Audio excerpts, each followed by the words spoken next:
Welcome to the Tile Happy Hour, and it is a rainy and windy Wednesday. No, it is not. I'm confused. It is a rainy and windy Tuesday evening, 8 o'clock. I have not been drinking yet, I promise, but I cannot promise for my good friend John that's here. The weather's got me all in a mess, John. I can't even talk tonight. What's up, Craig? Yeah, you know what? Here in New York, it is crazy raining too. So we're in a similar situation, I think. Yeah, I tried to call it Wednesday, but it's not Wednesday. It's windy. It's windy. We're under a tornado warning. Yeah, there's a lot going on in the tri-state area here.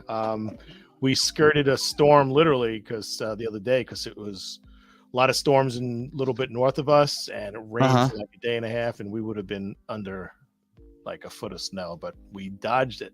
So I'm happy. Nice. Don't tell my wife. She is praying for snow. They did, for some reason, let them out of school today because of a wind warning, which I've never heard of. But Really? Regardless, it's Tuesday night, and Tuesday night is tile night. That's when we're here to talk about anything, everything in the tile industry.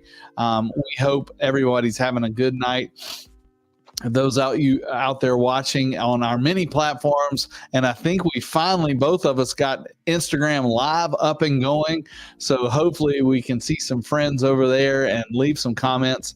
And YouTube is up and running. We've got X, formerly Twitter, up and running, and running on John's Instagram, which always has some good traffic. So welcome to the Tile Happy Hour. If you have anything you want to talk about tonight, dealing with the tile stone industry and how John looks or how I look, jump in. This is your show, not our show, but it's your show. We want to talk about the things that you want. That's true. Well, hey, this is John Tedisco. This is the Tile Happy Hour here at my cohort and co-host, Craig Cahoon. We do this every Tuesday night at 8 o'clock, and we have a lot of exciting things happening on tonight's show and future shows. So definitely tune in with us. We have some on-the-road shows. We're going to be out there in the stratosphere, broadcasting from different places and from our studios, my home studio here on Long Island, New York. And Craig, where are you at? I'm in Raleigh, North Carolina, the heart of the South, and one of my favorite places to be. It's just a beautiful, beautiful town, city, I guess. I don't know what the dividing line between town. It's not probably near as large as where you are, but Raleigh is the hub of excitement. And in my world and in my studio here, it is the tile hub of the wheel. Here's what we do. Well, you know what? It's really cool. Now we're cranking along. Believe it or not, it's January 9th. We're moving. The year has started, and I know we typically start off in a pace that, January is moving along, but next thing you know, it's January, it's February, it's March. So we're happy to be here. We want to know where you're watching from. If you're watching from Instagram or X or YouTube, wherever you're at, or LinkedIn, send us a message, say hello, ask a question. If you're watching this after the show has broadcast live, we'll still respond to your question. So if you have a comment or a question, be it technical, be it just admiring Craig's glasses, whatever it is, just send us a note, and we would love to join you. So Craig, today is Technical Tuesday or Tech Tuesday, or I like to call it Taco Tuesday, but whatever. Well, we just had tacos at the Cahoon house.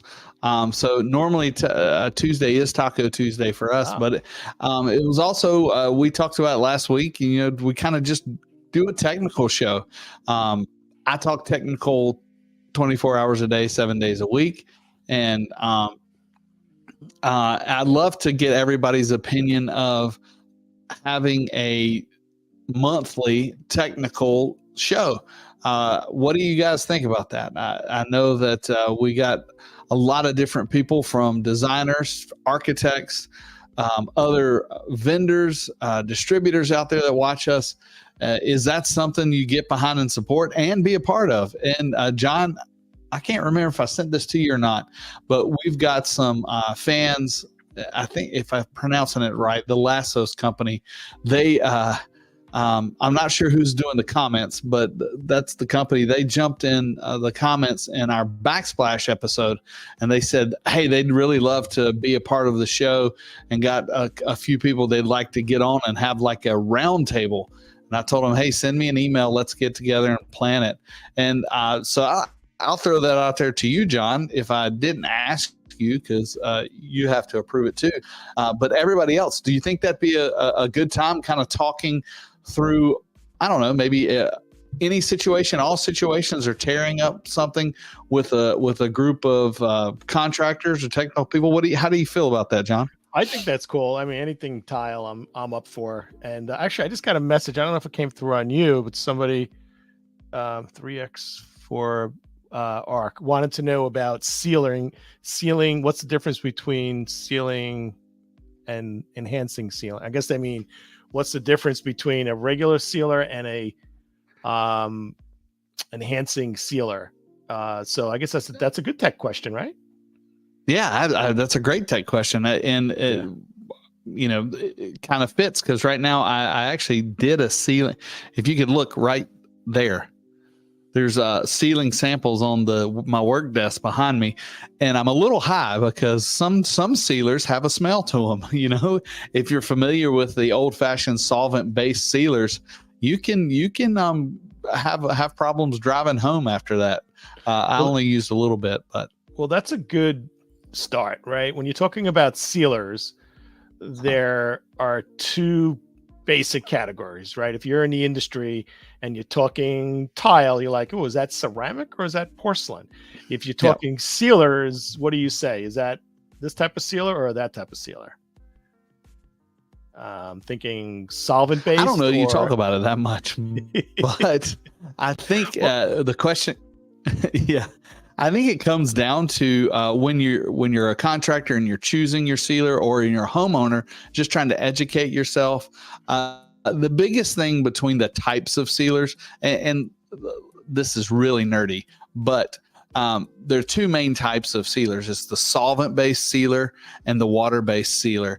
And all that means is a delivery system for the polymer that actually does the work. So the polymer, just think of it as the cowboy that rides in, and he does the work, but the horse is either solvent or water. You like that analogy, John? I'm blown away by that. That's yeah. I'm saying to myself, leave it to Craig to come up with that. What happens is the solvent-based sealers, either riding in on a horse or riding in on a donkey, one or the other. Yeah, it's riding in on a horse.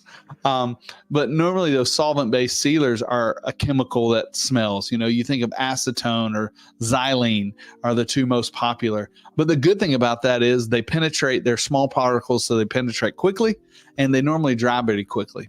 The downside is they have a smell to them. They don't meet the VOC. Most of the time, they don't meet any VOC requirements. I think I'm going to say this out loud, and people just ride me in the comments if you don't agree with me. But years ago, solvent-based sealers worked better than water-based sealers. But now technology has increased to the point where water-based sealers are just as good. They do take a little bit longer to evaporate, because water evaporates slower than acetone or xylene. But the sealing properties, the polymers that are riding on that water horse, they'll protect your stone just as good. So that answers kind of the first question, is what type of sealer. And actually, I just wrote this in my training document that we're doing this month, is if you don't know the difference between the two, choose a high quality water-based sealer is my suggestion. So when the better sealers came out, they were solvent based, and the negative is the negatives are the smell. And the potential, the off gassing, it's arguable, but is it healthy or not healthy? So those are the two. So the smell, it's like, okay, if you can deal with the smell, then what big deal? But then sometimes if you're smelling something, that means it's a chemical. And then there's a discussion about, is it something going into your lungs? Is it harmful? So so the industry has been trying to find a way to deliver the sealer using, or let me rephrase that, deliver the sealer not using oil, and figuring out another way to deliver it. But there has to be a downside. I mean, what has been What's been the hurdle for the industry to Well, do I that? think the hurdle was originally, and I'm not a chemist, I'm a contractor. Originally, they couldn't get the polymers. The water is, for a penetrating sealer, water is a larger particle than the solvents. So therefore, it didn't penetrate as deep. But now I think they've solved that problem by doing some different things chemistry wise. And I would love for a chemist to come on and help us out. But I think what that happens is the water delivery system. I know Bulletproof, I think, has some fluoride in it, and they've got some things that will have improved that. So it does penetrate as deep as the solvent, and it does deliver those polymers. And once it evaporates, it gives it that solid. And it's and John, you know this because you've sold it for so many years. Once you apply a sealer, your floor is stain proof, right? Did you say proof? I did say proof. Yeah. Well, the legal side of me is saying nothing is 100%, nothing is proof, stain resistant.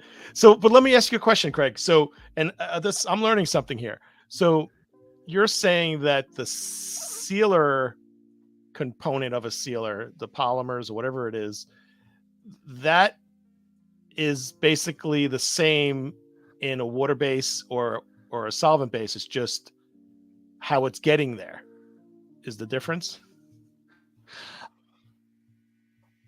For the layman, yes. And I'm going to say that it's chemically the same, but I'm going to say the results are the same now. Because I know to bond it to a solvent and to bond it to water. Gosh, this is really deep and nerdy. There's probably some difference chemical wise, but what are we concerned with? We're concerned with results. And so the results are the same. But back in the day, I remember I wouldn't choose a water-based sealer because it didn't last very long and all that other stuff. And so here's a question. Wait a minute. Is the solvent adding any stain resistance to the factor, or is it strictly a delivery system? It is strictly the horse. It is strictly the delivery system.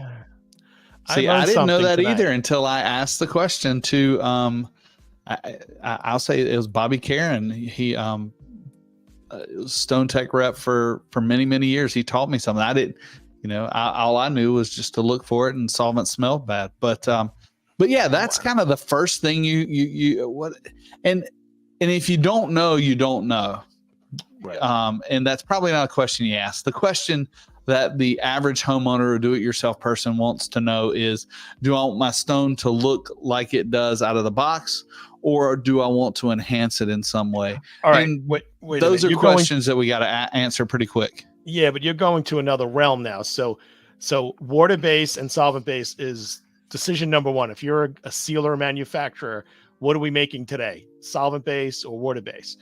So they're making both today. So right, but then there's the second question is, do we want that sealer to be enhancing or non-enhancing? Mm-hmm. And is enhancing or non-enhancing strictly limited to a solvent or water-based, or they both options both delivery systems have that option?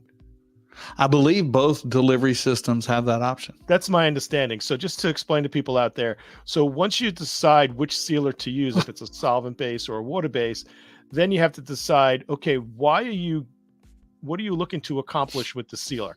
Number one, the main reason for the sealer is to protect the stone from the staining, et cetera.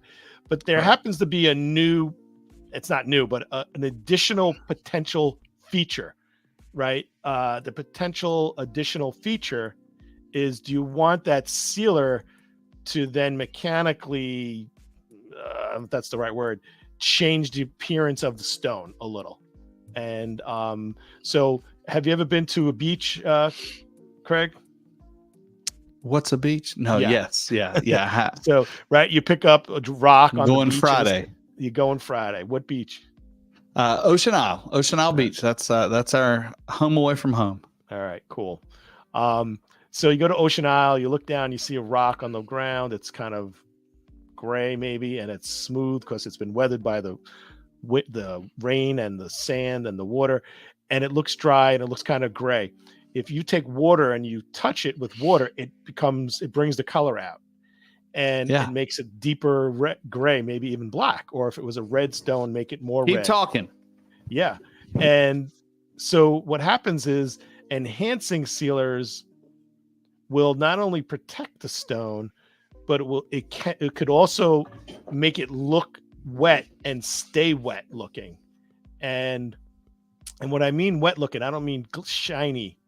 I mean like how a stone looks when you wet it and it gets deeper, right, Craig? Isn't that a misnomer? Some people, yeah. So what is that? A piece of limestone? Basalt. Basalt is very soft, right? Very soft, very porous. That's the front. And I always tell clients, if you want to know what an enhancing sealer will do to your stone, just like you were saying, get some water. So what I just did is I had this on my work table, as I said before, and I've got water here. And that's just a little bit of water on that basalt sample, which will show you.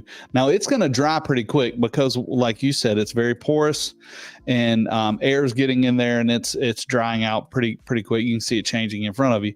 But when you have the sealer on it, it stays that wet color. Well, interesting is that I'm noticing that it's taking a while for that to fade out, and I'm going to attribute that to the fact that stone is really so porous that it's soaked in a lot of water. Yeah. I mean, there's hardly any water left on my fingers because it's like a sponge. It's like a sponge. And what happens when you have a sponge, you put it in water, it absorbs the water and moves it even up through the molecules. Same thing happens here with this stone. And when you're sealing it, so John, what do you think? Do you think a tile like this would take a lot of sealer or won't take a lot? That would take a lot of sealer. So is that still water that you put on there? Yeah, that's still water that I put on there. All right. So we're going to hold that up a little later maybe, but that's going to dry. Like the water's going to evaporate. And if that happened to be a sealer, a water-based sealer, it would also evaporate, but it would leave the sealer portion behind. It would leave the polymers behind. Yep. But the finish would not look dark. It would go back to looking at that light gray. We'll keep it right there. You can see it in the back corner there. All right, cool. I love having show and tell. That's good. Right. So so now you've decided, hey, I want my stone to look normal, or not normal, but let's just call it natural, or I want to bring out the natural, some of the stuff that's interior and give it that wet look. You also can change the sheen. They make some sealers that will give it a glossy sheen or a matte sheen or a high gloss. And those are just kind of things that will sit on top of the tile. It's still that polymer, still has a delivery system. But those sheens and the gloss and the finish changing, most of those are considered topical sealers. And topical sealers are fine. We don't use them as much in the tile industry because normally tile is for high traffic areas, and topical sealers, well, just like anything else, just like your hardwood floors, you can see wear patterns in them after a while. Yeah, I rarely recommend a topical sealer. I mean, back years ago, that was all sealers were. Silicone sealers were the original types of sealers. So you would buy a sealer, it would be topical, and it would protect the stone to some degree, but there were major downsides. If it's on the floor, it could show wear patterns. Mm-hmm. If it's on the wall or floor, it could also actually yellow with some sun, perhaps, right? Yep. And then it could also most of them weren't UV stable. Yeah, correct. Yeah, and then it could also flake off, like when you get a suntan, and then later it like flakes off, right? Yeah, so delaminates, absolutely. Yeah, so topical sealers are really old school. I really don't recommend people to use those at all, and you certainly don't want to apply a sealer to a non-porous product. Did you ever get that question, Craig? I have a porcelain. I want to make it shiny. Yeah, I would get that question a lot. Like, I got a matte porcelain tile. If I add this gloss sealer to it, can I make it shiny? And the answer is no. It won't. there are different treatments you can do, but they're all topical, and it's similar to like waxing of vinyl floor. It's going to show wear patterns. It's going to not something we recommend. Pick the finish you want when you pick your tile. Right. Yeah. There's no way you could. Not only can you change your finish. I mean, that's a common question, right? People have a matte porcelain. They say, "Hey, when I mop my floor with water, it looks nice and shiny, and I like that look. Can we keep that look?" You cannot keep that look. And do not listen to any commercials like on TV. We have Mop and Glow, and they're saying use this on porcelain and that's a horrible. I don't know how they get away with that. I've seen those commercials. I mean, you'd have to do it every day to keep it. I don't see that's a sustainable thing. And I was a contractor for years, and doing a porcelain tile project, you don't necessarily need a sealer, but over the years, I've often found that if you do apply a sealer to a porcelain system, it can bond to the surface, and it can help in some cleanability. Now, porcelain, as we all know, if you're watching the show, you probably know that porcelain is considered impervious and nothing can really penetrate it. So nothing can stain it. But when you have a barrier on top of it, and even a penetrating sealer can get into the pores, the topical pores a little bit, it helps with some cleanability. Is it necessary? No.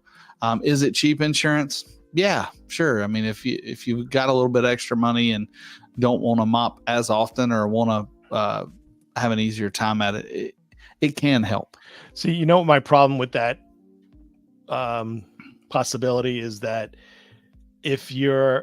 since not much of the sealer can go into the tile, it's not going to go into the tile at all, maybe in a microscopic pores on the surface. You have to really apply it right. And so now you're really risking not cleaning it up properly and then leaving a haze on that porcelain. So I'm not a fan at all of ever putting a sealer on a porcelain tile. There's an argument for polished porcelain because it's so weird that you would think polished porcelain is sometimes, it's the pores of a porcelain are like this, right? And my understanding is that if you polish it by grinding it, sometimes it can open the pore up a little by grinding down. It does. And there are some factories that say you should seal a polished porcelain. Most of them now say you shouldn't, because I guess they figured out a way of polishing it differently. But that is possibility. The pores are closed, and when you grind it, because you're polishing a porcelain in a mechanical way to make a mat into porcelain, it opens up. That's the only time I would consider it feasible to use a non-enhancing sealer on a porcelain tile. Other than that, I am not a fan. I think it's too risky, really. You do have to install it correctly. It's one of the biggest fails that people do with sealer is trying to do it all in one coat. And sealers, in my experience, perform better when you do thin coats. It's like painting anything. You do a thin layer, you let it dry, you do another thin layer and let it dry. I've gotten the best results out of doing it that way. Could we change the vernacular a little? I'd like, instead of saying coats, can we say applications? Sure. Because coats infers it's sitting on top. And the proper way to put a sealer on, you're wiping it on and you're wiping any residue off the surface. So yeah. I know what you're talking about, I think, but some people may think of coats as a layer. And it's really just doing the process 2 times or 3 times or 3 applications. So I'm more comfortable. You like application better. I like application for that reason, I can maybe vote for that. All right. So yeah, make a note of that, Craig.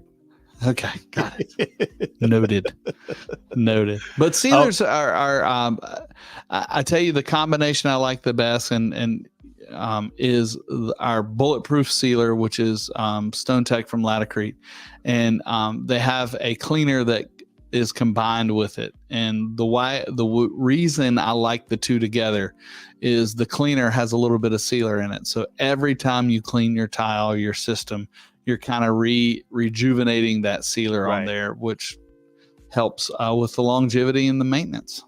Yeah, and the history, the history of the Stone Tech is interesting because Stone Tech used to be a standalone company, right? Stone Tech, is that what it's called? Yeah, Stone Tech. Stone Tech. Mm-hmm. Yeah, so there used to be a sealer company, and just like many other industries, like if you're in the beverage business and you start making Snapple iced tea like on the side and start selling it and you start making traction, the next thing you know, Coca-Cola is knocking on your door saying, hey, we want to buy your brand. And so that's, I think, in a very loose way, what transpired with Stone Tech. They were so successful.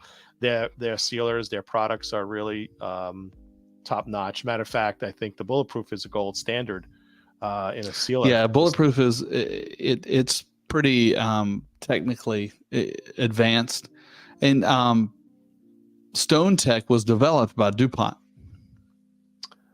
It was a DuPont company, and actually, was it called DuPont Bulletproof? It was when it was first done. I mean, they had the DuPont logo on it when I was first starting out.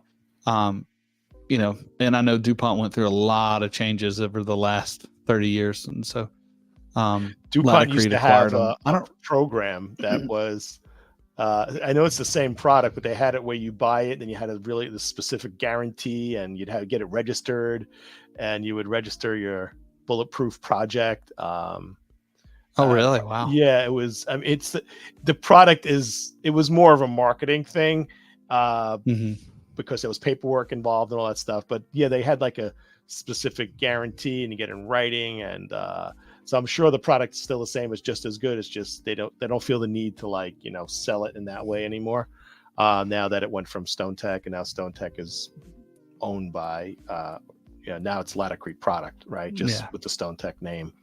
Correct. Now, what about coverage? Does a sealer that's water based coverage is going to be about the same, depending on the water-based, solvent-based will be about the same. The big difference in coverage is what are you putting it on? Like that basalt that is very porous, or a piece of granite. Right. You're going to get probably 5 times the coverage on a piece of granite as you will that basalt, just because of how porous it is, and it's really the density of the material. Well, granite is so dense, right? And people use it on kitchen countertops, not as much. That used to be the gold standard for countertops. That was granite. And it's interesting. I always recommend people to seal the granite with a non-enhancing sealer, like a Bulletproof, 100%. But granite happened to be so dense that you could often get away without, sealing it at all. And so you could put like an inferior sealer and never have a problem and say, oh my God, that sealer was incredible. But it actually wasn't necessarily granite sealer. It was just the granite. That's right. But the thing is this, you can't ask for a more demanding environment though. You have a countertop. Oh yeah. Where you have heat and you have oil and you have cranberry juice and knives and everything. So it's really a demanding scenario. So you're really putting it to the test, right? Mustard and tea. Yeah, I beat the crap out of our granite countertops. I'll cut vegetables directly on it. It's chemicals. It doesn't matter. We'll clean it with anything.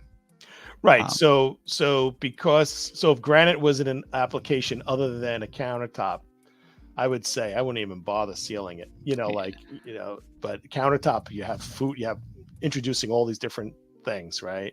What do you think one of the most porous, somewhat common food item is?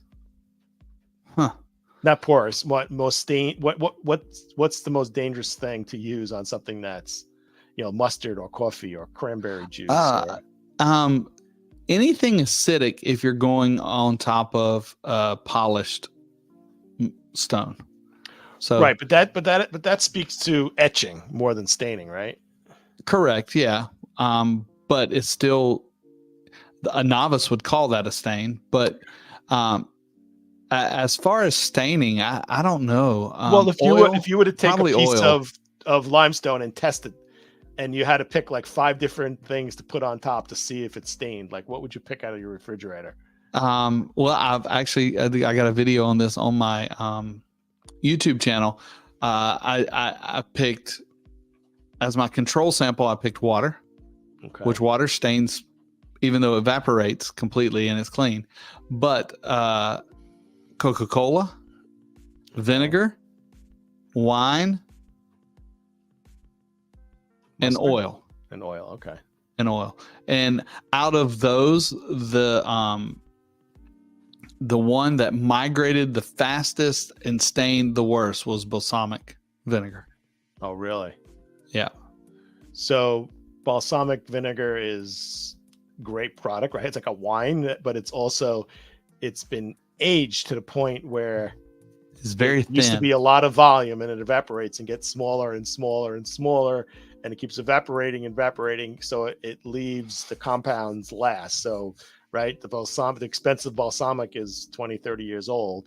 It could be, a lot of money for a little jar. From Walmart, it's probably not that old. If you get in a $5.99 bottle of balsamic, it's a day old, right? I use so much balsamic I can't afford 30-year-old balsamic. Nah, but between that and oil is the bad thing about oil. Sometimes you don't see it. You set down a plate and it's soaked through, and we use paper plates down here. Sometimes it soaks through the paper plate and it'll stain. And getting oil out, I mean, removing any sort of stain from a stone is Russian roulette, and odds are you're going to lose. It can be done.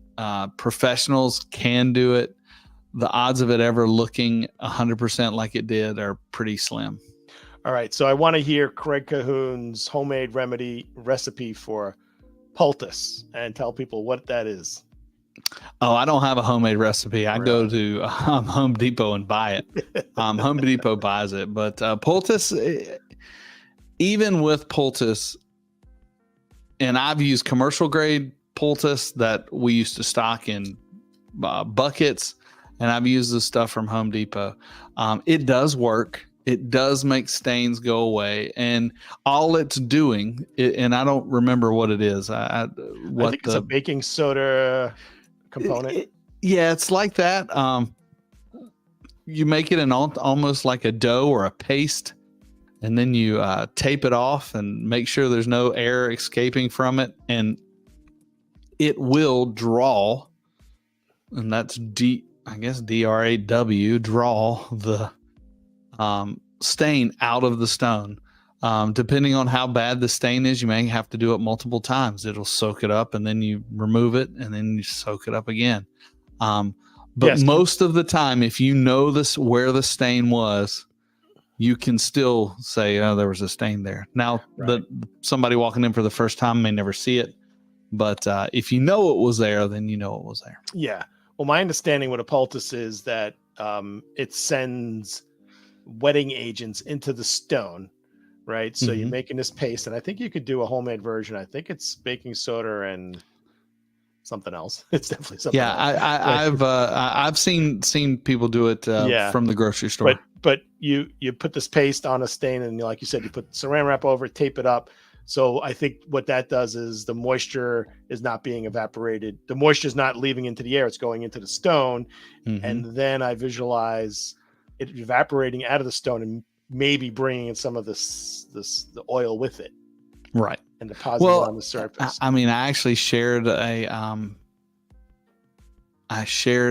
diagram today. I don't know if you read that email that shows how stains migrate through stones and grout, and it came from an article that, I'll just be frank, I had not heard of this until a couple of years ago when somebody in the showroom mentioned, do you agree with 6-side stone sealing?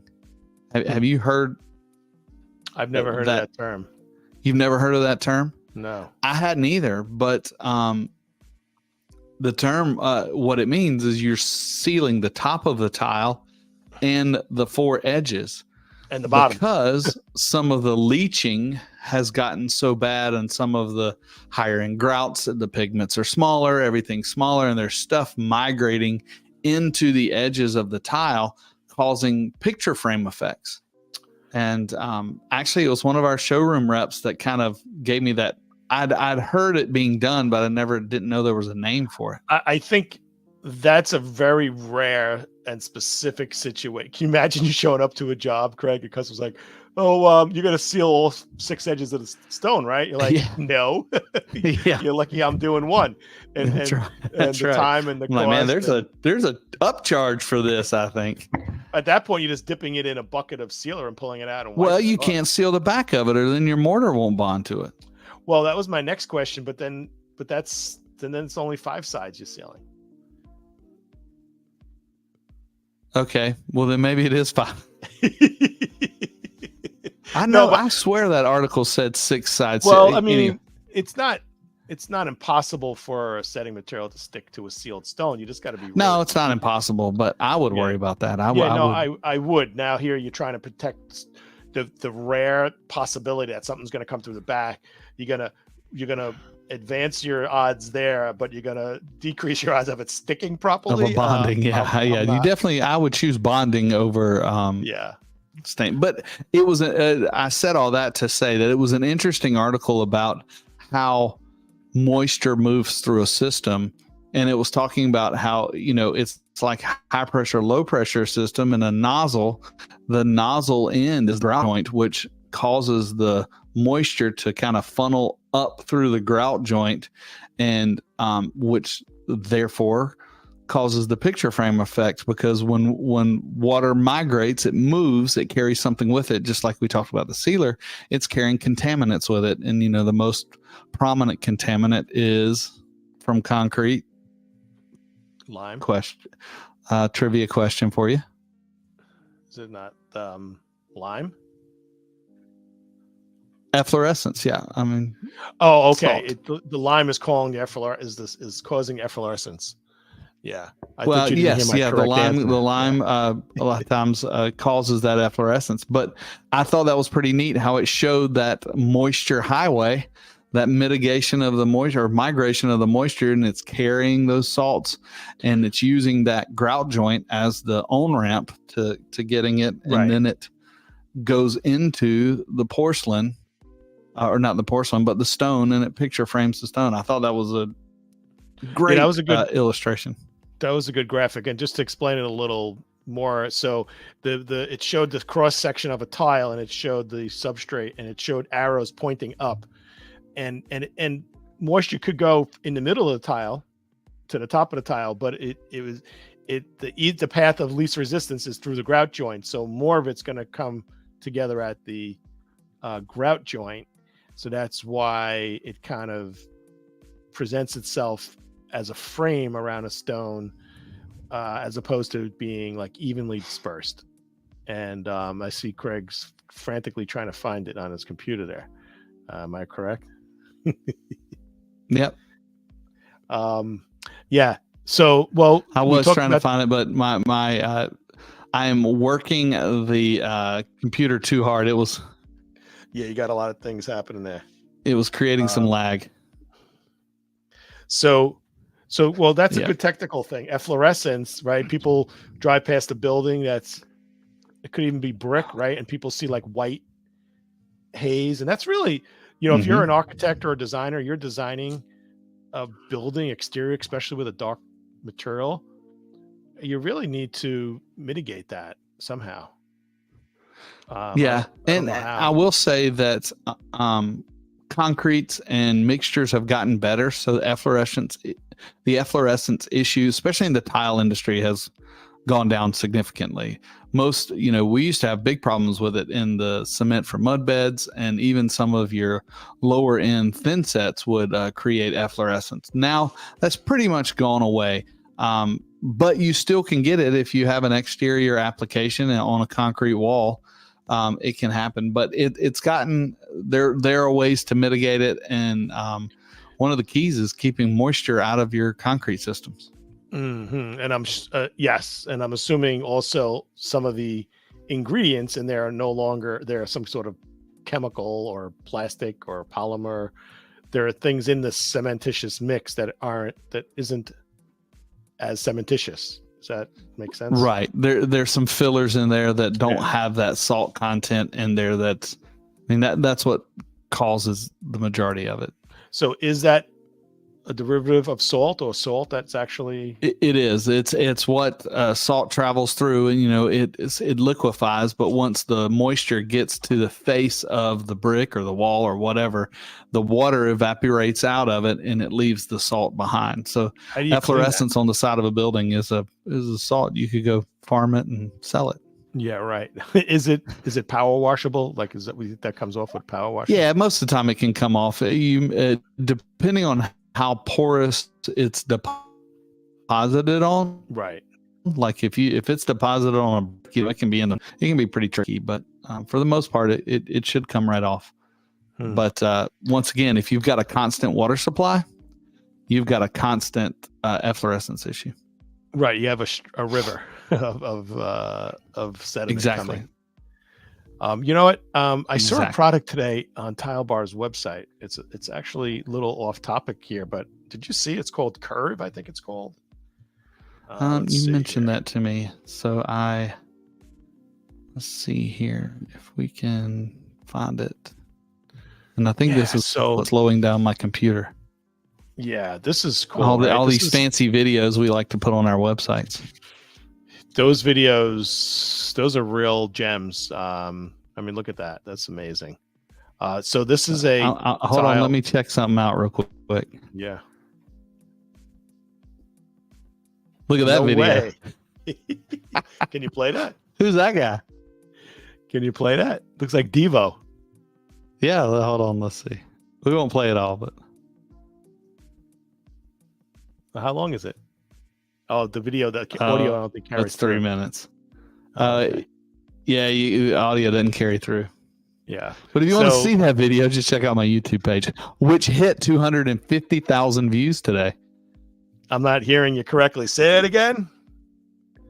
I said my YouTube page hit 250,000 views today, which I know that there's some content creators out there that do that in one video, but I'm just happy after 2.5 or 3 years, I hit 250,000. That's a quarter of a million. That's congratulations. If I got $1 for each view, I could almost afford to hire you for a month. I'm more scared for now knowing how many people have been influenced by your wisdom. It's a little worrisome. Yeah. But anyway, we'll go back to the curve. Why is it called curve?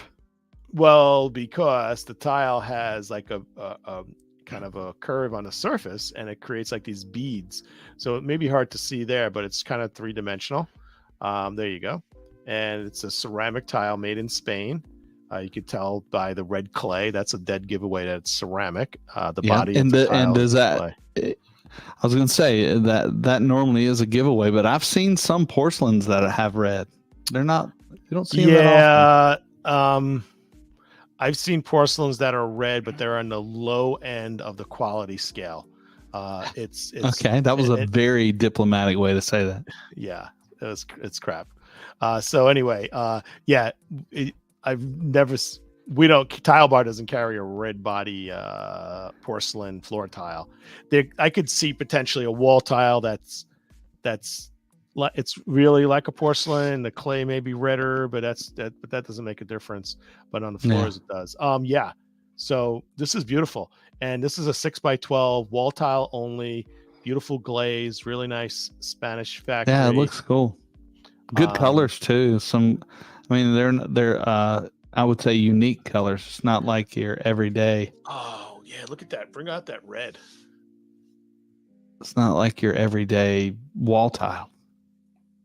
That is nice. That is really nice. That's a good price too. $10 a square foot for something that's smart looking. I like that. Look, click on the load more images on that little lower on the screen. I want to see what we got going on there. See a picture of Craig again. Mink grout is the grout color suggested. I never even heard of that. All right. Is it loading more? Mink. I think it's one of the new colors. Latacrete just updated their color list and brought in some. Let me just say that their colors were a little bit out of date, so I think they brought in some colors. You're updated to get it up to. That's hot. Updated. Now notice you could put updated colors. You could put the line, the bars of those ribbons going vertically. You can also go horizontal. I think the top left is horizontal. The kitchen sink there, the backsplash. Yeah, that one, that backsplash there. Yeah, so look how different that looks just on changing the orientation of it. Now, what's the hottest thing about now? See, what I would suggest, and I'm guessing that the mink grout probably matches this faux grout line in the middle, because there's no grout. Grout's not meant to stick in this one. Right. It's funny you said that, because we talked about other tiles like the Vision, right? That it has a score in the tile. Yeah. That the tile is like a bigger tile and it's scored and it's like an unfinished product that needs to be grouted. This is like, that's a good way of this one is glazed all the way. So yeah. But what I love, and I'm just going to brag on us for a little bit, because it's you and I talking, and nobody else is asking any questions, you bunch of losers.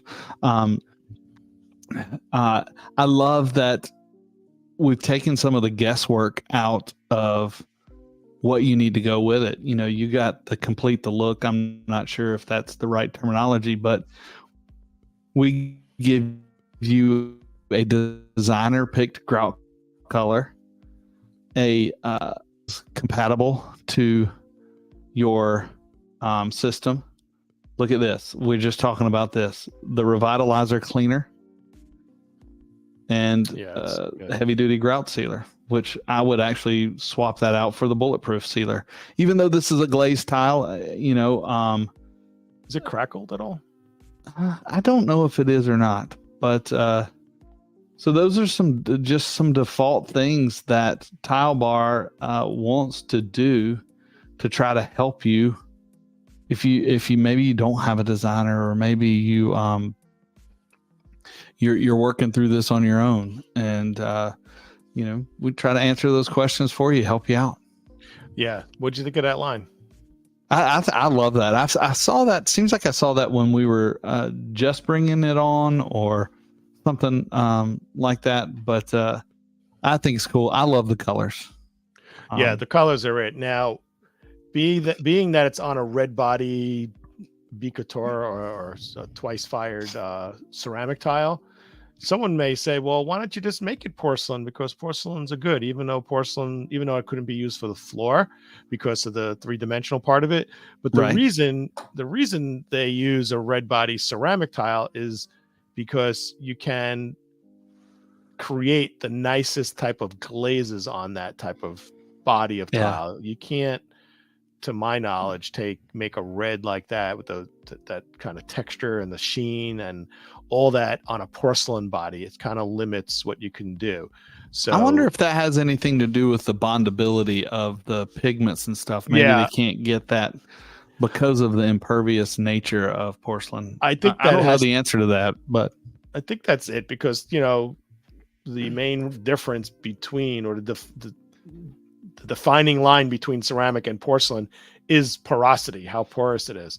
Right. So if you cannot create a beautiful red glaze with that undulation and patina on a porcelain, it's probably because it's more porous, and maybe the ingredients of that glaze formulation need some porosity to kind of interact properly and fire properly. And I'd like to get more technical with some factories coming up. Ask them about that. I would too. Yeah, I'd like to have some. I'm not laughing at you, but you brought up something that we don't sell tile worldwide, but I consider us a worldwide company just because of the relationships we have overseas and import. And sometimes things are lost in translation. Well, as we've talked about before, we try to get documents in that will give us the data for these materials. And sometimes there's things that are lost in translation. And when you were talking about water absorption, I saw one of our factory data sheets that I don't know if they generated it in AI or the translator broke, but they had a category for dynamic coefficient of water absorption. And so the question got to me and said, what is this? This is a luckily new test. My response was short. I said typo. Right, there you go. Well, that you were talking about water absorption. I was like, the dynamic coefficient of water absorption. Yeah, that's definitely unless that's a new thing and I don't know about it. And you let me know. Yeah, it really. Well, it is interesting. Well, actually, I'm going to correct you. I'm working on a cruise ship now in Spain, so we do sell tile. Okay, well, good. Hey, I knew it wouldn't be long. Yeah. So, we're running out of time. I got one question to ask you before I go. We normally I don't have the graphic or the email, but it's in my head. It was a question that came across my desk actually today. And it was a client that has the tile, and I'll pull it up here in a second. And we're asking if we're sure that it's okay for a floor. So you tell me what you think. No. All right. What is your reason for saying no? All right. 2 reasons. There's 2 reasons, actually. Okay. So the white part of that material is a natural stone. So yes, that's fine. Okay. It's the little decorative part that is beautiful, gorgeous. And the reason it's $40, which is actually pretty cheap for that. But there's 2 reasons why that's not good for a floor. One is that's mother of pearl. So if you look at that that surface, that kind of pearlized off-white look, that is super thin and super delicate surface. Number 1. Number 2, it's then laminated on top of something else, usually probably a stone or a ceramic of some sort there. So those are the 2 reasons. The main reason is mother of pearl is just fragile. You can't step on it, in my opinion. What do you think? Gotcha. Yeah, it looks like it's laminated to a piece of limestone, maybe. You know what? At first, I thought it was. That could be man-made. It almost looks like it could be. At first, I thought it was MDF. I was like, "This is a problem. Where did we get this from?" Yeah. But you're right. It could be a resin, a pressed resin, stone resin system. I don't know. Is there a picture do the picture of bottom right hand corner? It shows it curled up, the sheet. Yeah,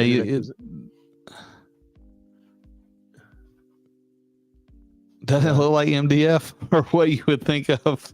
It looks like the inside of a Reese's peanut butter cup. I don't know what that is. I was thinking Rice Krispie treat or Twix bar. Well, we're on the same page. Yeah. Well, folks, we're gonna end on a low note here. We're talking about candy, but I don't know. I thought it was a great question.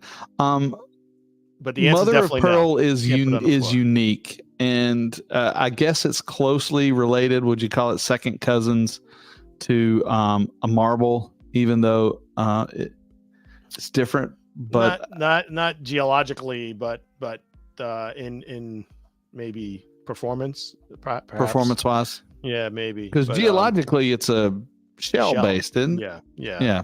I forget what you call it, a crustacean. Yeah. All right. Is that right? I don't know. No, crustacean would be crustacean. No, I don't think so. It's like a crab. Yeah, right? Now we're going downhill fast. Yeah, we're going downhill fast. So we'll say good night. Yeah, well, hey, this has been cool. I love talking tech with you. Whoever's interested in tech, glad you stayed on for the conversation. Yeah. And we do this every Tuesday, 8 p.m. This is the happy hour, the tile happy hour with John Tedisco and Craig Cahoon. Talk about tile, grout, sealers, Twix bars, and also Rice Krispies and peanut butter cups. So this is John Tedisco. I'd like to wish you peace, health, and happiness. Well, hey, John, at the very end of, and I'm not Blue Boy Gaming. Thanks for tuning in. You're the only one that commented tonight. I appreciate it. I know we had some people out there. I saw the numbers on several different places. I was getting messages on my phone, but it was hard to me to do two things at once. I didn't. Raquel, love it. Thanks, Raquel, for tuning in. We appreciate everybody, and I love talking technical stuff. I'm not a designer, but I can fake it with the best of them. And so for those of you that did tune in, remember, we want to talk about things that you want to talk about. So send us an email, send us a comment. We want to discuss the things that maybe you have questions on, or you think the average public would like to know, because people are watching and people are kind of taking notes of what's going on in the tile stone industry. And we don't know everything, but we are a catalyst for conversation, if nothing else. And we love it. We look forward to seeing your comments, seeing you next time. Tune in next Tuesday. I think, John, we're going to have to talk about next Tuesday. I forgot to mention this to you. I may be going to Surfaces. Cool. Yeah, we do. I've never been before, and I think that's next week. Is that in Vegas? Yeah, or is it the week after next? Yeah, well, we do have a few episodes where we're going to be broadcasting some special encore presentations. Yeah. And so just pay attention, check it out. And follow us on all of our social media stuff. Here, I'll throw that up there real quickly. That's us. I'm Tile the World at several different places. And we're always posting stuff. We love hearing from you, and we love interacting with you. And we appreciate it. And I hope you have a great evening. Stay safe. If you're in the eastern part of the United States, we've got a storm coming through, and let's keep always learning together, and let's tile the world.